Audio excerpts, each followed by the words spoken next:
So balik na nga ng Pinas si Justin Brownlee para muling i-represent ang ating national team na Gilas Pilipinas. Pero hati nga ang opinion ngayon ng mga fans sa pagbabalik ni JB dahil na rin sa hindi niya naging magandang performance sa kanyang huling stint sa Gilas Pilipinas. Pero mga chong, may malaking pagkakaiba ngayon. Mas nakapagpahinga na si Justin Brownlee at mas maayos na rin ang kanyang kondisyon kumpara noong uli natin siyang nakita sa ating national team. Kaya naman, hindi na nakapagtataka kung redemption ang magiging mission ni JB sa kanyang pagbabalik. At mukhang may gusto talaga siyang patunayan.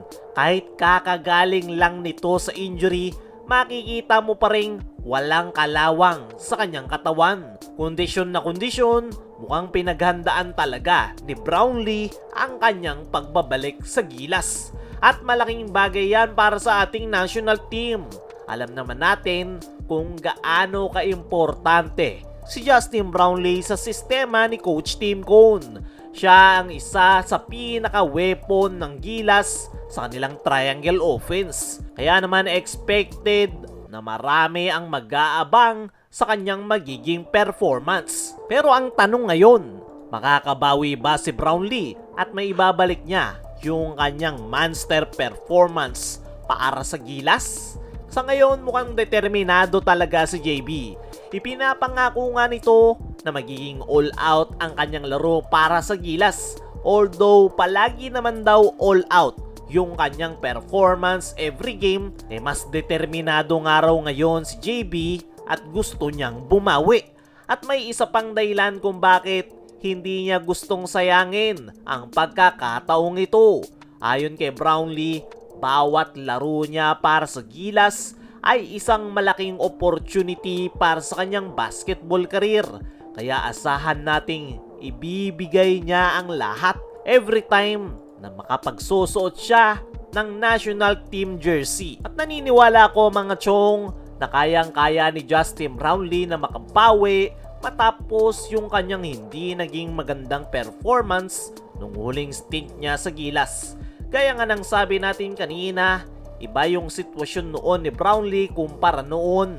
Mas okay na yung lagay ni Brownlee at mas nakakagalaw na ito ng mas maayos. Kilala naman natin si Justin Brownlee na talagang buhos kung buhos at nagagawa niya ng better team ang isang kupunan. At yan nga yung expected na may ko-contribute ni Brownlee para sa Gilas Pilipinas ngayong August window. After nyan, Gilas Pilipinas pa rin ang lalaruan ni Brownlee dahil pagtapos ng August window ay sasabak naman sila sa Asian Games kung saan tayo nga ang defending champion at si Brownlee nga yung pinakabumuhat sa Gilas noong panahon na nakuha nila ang gold medal. Once na matapos yung kanyang commitment sa Gilas, inaabangan na rin ang pagbabalik ni Brownlee sa Barangay Ginebra para tulungan ang nasabing kupunan na umangat ngayong conference. Alam din natin kung ano yung nilalaro ng Barangay Ginebra kapag nandyan si Justin Brownlee. Kaya mga chong, dalawang bagay ang dapat nating abangan. Actually, tatlo.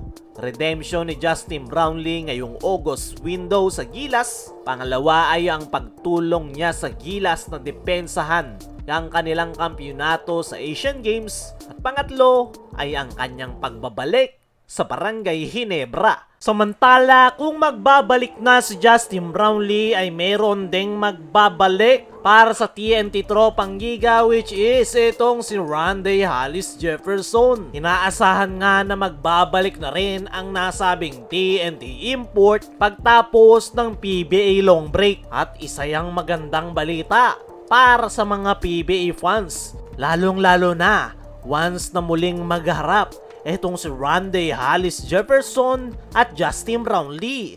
Alam naman natin ang dalawang yan ang pinakamahuhusay na import sa PBA. Pareho nilang natutulungan ang kani-kanilang kupunan na makuha ang kampyonato. Maganda rin yung match-up netong si Justin Brownlee at Randy Hollis Jefferson dahil meron na nga silang historyng dalawa dahil ilang beses na silang nagharap sa PBA Finals. Ang kaso nga lang, hindi pa nananalo si Brownlee kay RHJ sa finals. Kaya naman, ngayong expected na magbabalik sila ngayong conference, ay kaabang-abang once na muli silang magharap. Kaya mga chong, ano ang masasabi nyo? Na bukod kay Brownlee ay magbabalik na rin si Randy Alice Jefferson.